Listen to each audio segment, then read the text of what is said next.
What's up, everyone? Today I'm going to show you how I make oatmeal, which kind of sounds ridiculous, but it's not just plain boring oats. Trust me, it's dope. I make it a very specific way, and it's what I eat to refuel after I train. It's what I've had for breakfast before every race I've ever done. It's basically what I've had for breakfast every single day for the past 5 years. And I know that because I started eating oats right when I got into running, and it's always been a really good, well-rounded first meal of the day for me. I never get sick of them. I always look forward to my oats in the morning. Breakfast is my favorite meal of the day, and I always feel like I'm getting what I need, I feel like I'm refueling sufficiently, and that's, whether I'm in the middle of a big training block or just going about an ordinary day. It just always hit the spot, so it's something that's just always worked well for me over the years, so I thought I'd share with you exactly how I make them. All right, first thing I'm gonna do is take probably I'm gonna say half a cup of frozen blueberries and get them onto defrost while I make my oats. These aren't an essential part of this, but it definitely makes it better. I love blueberries. And plus, they have one of the highest antioxidant levels of any fruit or vegetable. So there you go. Main thing is they just taste awesome. The oats, I use real specific here, the Macro brand traditional rolled oats from Woolworths, which probably means nothing to you if you're not in Australia, but just get normal oats, do not get quick oats. Quick oats suck. So I'm gonna do, usually I eyeball this, but for the sake of the video, I'm measuring it out and doing half a cup of oats. And then I'm gonna do chia seeds, about a tablespoon. And then hemp seeds, also a tablespoon. You can't even taste these, to be honest, but they're loaded with extra protein, essential fatty acids, iron, zinc, heaps of other stuff that's real good for you that I can't remember right now. And then cinnamon, add as much as you want. I love cinnamon, so add a fair bit. And then I'm gonna do some coconut flakes, just like about that much. I just like the way this tastes, adds a bit of texture. And then half a banana, a ripe banana, I will say. It's gotta be ripe.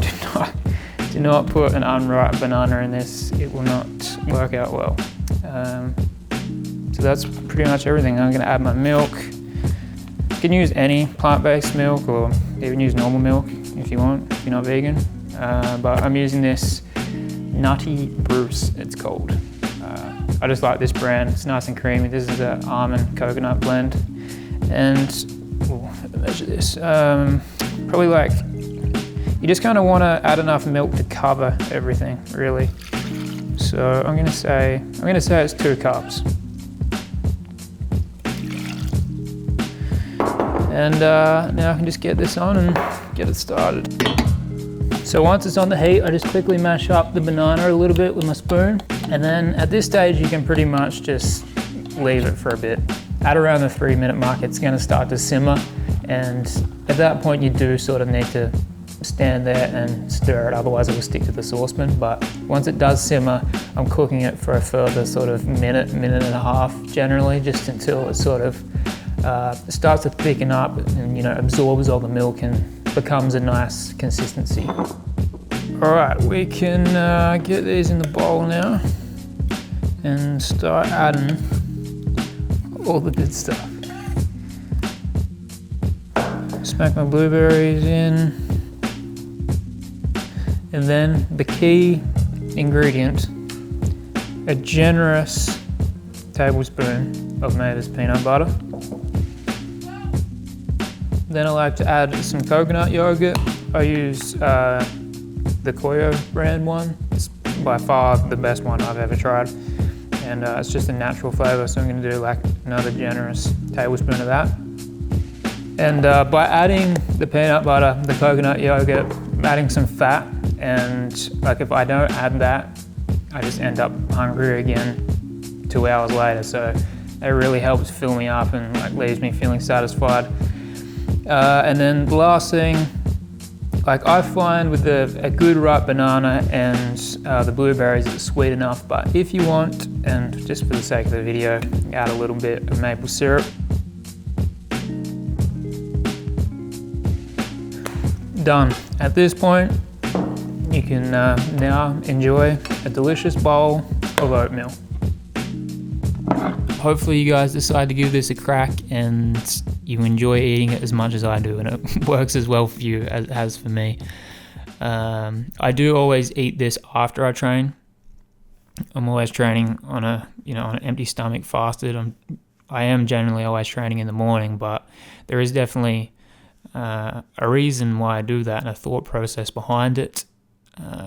Oftentimes I wake up and I'm hungry enough to eat before I run, but I don't. And I'll probably share why, that is, and sort of share my ideas and philosophy behind nutrition for ultra running in a separate video, because it's kind of like a long-winded thing. And it's a very personal thing. So what, works for me might not work for you, but, information is good. There'd probably definitely be some ideas there that you can sort of implement into your own thing and just see how it goes. I'm always interested to sort of hear how other people go about nutrition. For me, it definitely starts in training, and for me, it's the most important thing, because you have to eat, unless you're like Killian, who seems to have 3 gels for an entire UTMB. You gotta eat, and if you can't, which has happened to me a lot of times, it happens, you always hear about it. It doesn't matter how fit you are, it can be all for nothing if you can't eat. So save that for a separate video. And for racing, I'm eating this, like the last race I did was TDS. I ate this at about 4 a.m. and the race started at 8, just to give you an idea, Get up early, eat, and then, even go back to bed for a bit if you want. But yeah, always a good, 3 to 4 hours before the race. So yeah, that's basically it. Let me know if you try it out, how you like it, and catch you next time. Peace.